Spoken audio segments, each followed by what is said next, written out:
AZV lo ta cobrir gasto pa ilegal não, etc, etc. Se no te caso, AZV ta brinda governo dois serviços.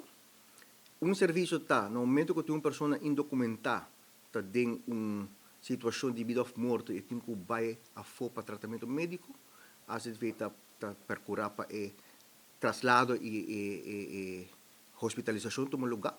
E isso aí nós cobra o Ministério de Justiça essa aqui, e a ano passado estava na 826 mil florin, o governo está pagando isso aí. Às vezes também está executar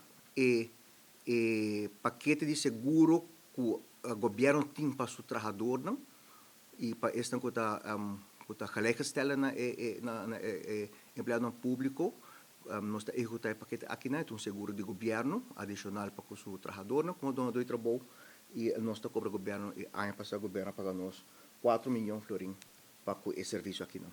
O importante é que nós denotar isso aí, regularmente, botar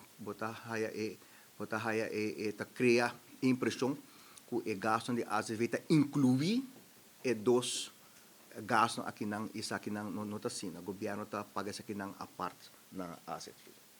E não está pagando também.